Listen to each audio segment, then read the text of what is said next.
It's good to be back. I have been diving into indie games a lot more lately, and my friend Sam Lenz gifted me Mork Borg. Thought it would be a fun idea for us to create characters for it. And that's the thing I love the most about miniature agnostic games, the ability to create your own unique characters. If you haven't checked out Mork Borg yet, you should. The art alone is incredible. The combination of dark, creepy illustrations amongst the pops of bright colors is what I live for. There are plenty of tables for character stats and attributes scattered throughout the book. Sam and I went through and decided to pick a few lists that we felt we could physically depict. I rolled for his character and I sent them to him. And I have a letter here from Sam that contains mine. I've got a letter, and it says, "Don't open till doomsday." I think it's doomsday.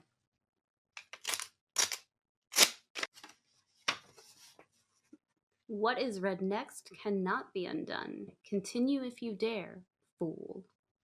I'm a fool. Fate deals you these tools and hexes, but cruelest of all, fate eggs is the knowledge yours is sealed by your own hands after the dice are last. I've got a list of all my character traits. A sack, medicine chest, heavy chain, warhammer, medium armor, a swollen alcoholic's nose, deceitful, identity theft who recently killed and replaced this person. It seems very deceitful. The illusion of the celestial sheer is lifted. You now see what dwells beyond, and it sees you. Gazing upon a clear night sky drives you mad with fear. Ooh. We burnt the paper. There's a weapon. You need only to build it. Okay. Well, seeing how he wrote his name, and it's on the front here, I'm betting there's a hidden message in here, and I'm going to have to figure that out later. Whew, this is going to be a little tricky in some aspects, but it's fun, and I'm up for the challenge. Sam also sent me a model. This is a bone eater from KDM. This is going to be my main structure to build my character off of. But before we continue on, I have to make a quick adjustment as this model is naked. I played around with the pieces to figure out which pose I wanted and which pieces I was actually going to use. For the head, this guy had half a face covered in a helmet, and while that was cool, I got rid of the helmet. I challenged myself to sculpt a new face using this tiny bit to work off of.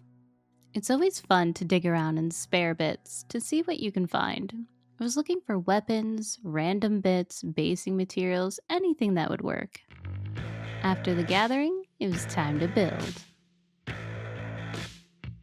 I noticed the model was missing a leg. My first thought was to create a mechanical one.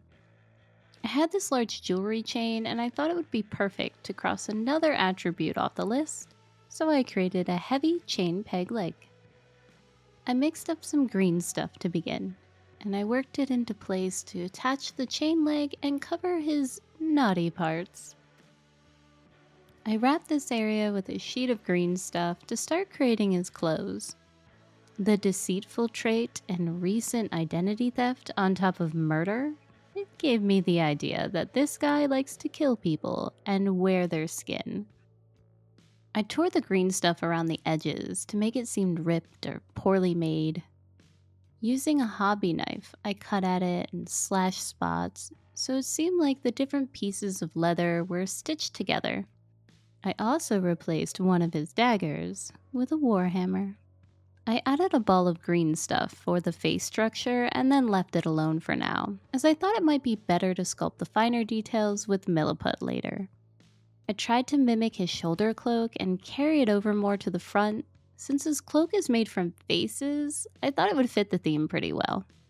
For comedic purposes, I created this guy's sack and put it over, his other sack. I did one more round of creating hatching textures with my hobby knife before letting the green stuff cure. I came back to the model a day later for round 2 of sculpting. This time, I'm working with Milliput. I've honestly never sculpted a human face on a miniature before. This was quite the challenge of trial and error. I started with the eyes and brows and worked from there outward. I was finding that the Milliput alone was too soft for me, so I mixed some green stuff into it to create about a 50-50 putty mixture. This face was proving to be more difficult than I imagined, but I stuck with it, and I kept trying to figure out different ways to build this up. To keep with the theme of a murderous skin wearer, I thought, why not have him wearing a face on top of his face? This model is getting pretty dark, but I'm leaning into it, making it more disturbing than realistic. After reading a swollen alcoholic's nose, I immediately pictured a big bumpy schnoz, so that's what I gave him. I made the eyes and the mouth more recessed to create that skin on top of skin feeling. For the hair, I rolled strands of putty and loosely pressed them into place. I wanted it to look stringy and unwashed. I also gave him a cap for fun, just because I like hats. Moving on to the base, I had some potion bottles and this chest, which I think were from Mantic Games. This will be my medicine chest. Sam and I already decided to roll on our shared environment. We got coins coated in grime and poison and an irritating drizzle. I added a little coin bag and sculpted the areas with different types of putty to add a muddy terrain. I thought I was done sculpting, but I went back to the model because I felt like he needed something more to fit with the medium armor class. So I gave him a shoulder and knee plate. I really wanted the armor plates to look bludgeoned, so I stabbed them with rounded tools. And then I let it all dry.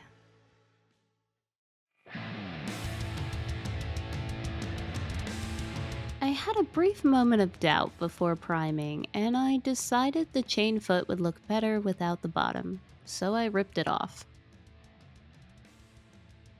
To start, I wet blended blue, purple, and the skin tones together for his flesh, then layered up more flesh tones on top of that.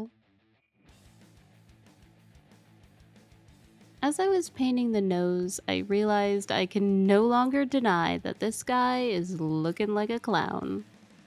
Which is funny, because if you know me, you know I hate clowns.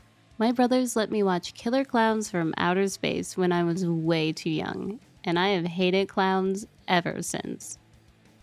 I stuck to browns and different flesh tones throughout this whole piece, really working on building up textures with layers of stippling and hatching.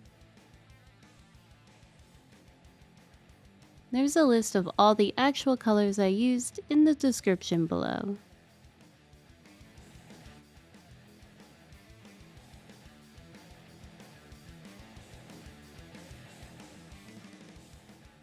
With a frayed brush, I applied the metallics roughly to give that beaten up feel. I added a brown wash to all the leather areas, and then washed the flesh with an appropriate flesh wash. While the model was drying, it was time to work on the base, using a combination of wet blending, dabbing running paint together, and dry brushing to make the muddy scene. Finishing up with a few details and a mixture of washes before letting it dry.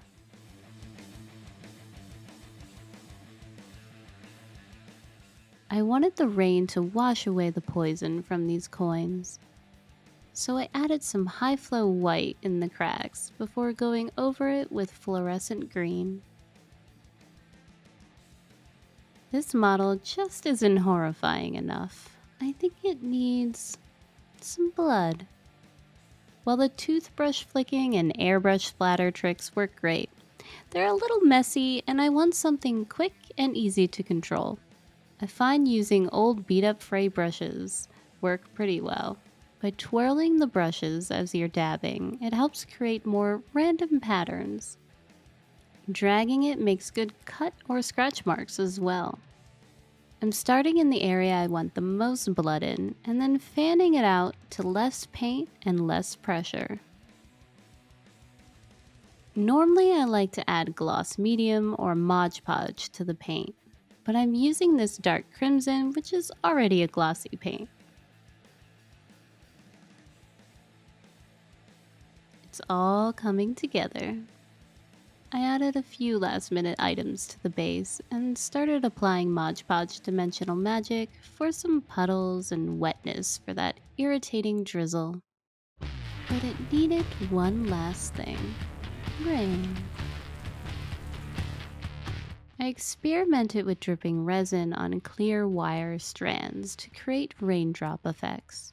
To do this, I'm using a UV lamp, the same type that's used to cure 3D prints.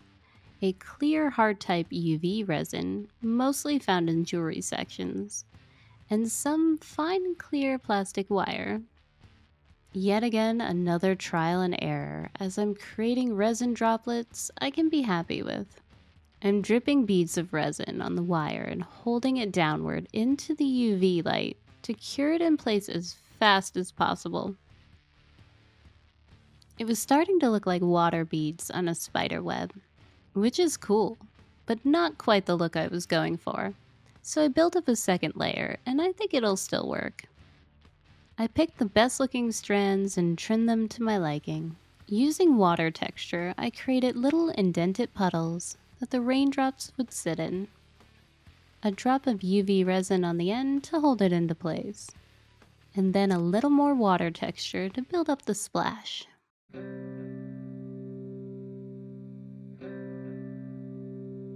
Oh, I almost forgot to roll for my character's name. And my character's name is Quillnatch. Seems fitting for a man with a bowler's hat. Let's say hi, shall we? I gave him green glowing eyes to cross the last thing off my list, and to tie in that green poison from the coins. Maybe the toxin is what induced that illusion of the veil being lifted.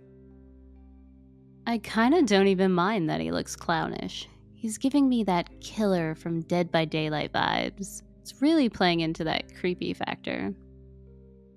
I hate to admit it, but maybe clowns aren't so bad after all? Who am I?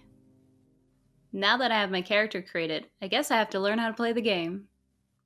Though honestly, I could have a lot of fun just creating more characters. Thanks for watching. Like and subscribe. And let me know in the comments, have you ever played Mork Borg before? Did you like it? Don't forget to check out Sam's video to see how his character came out.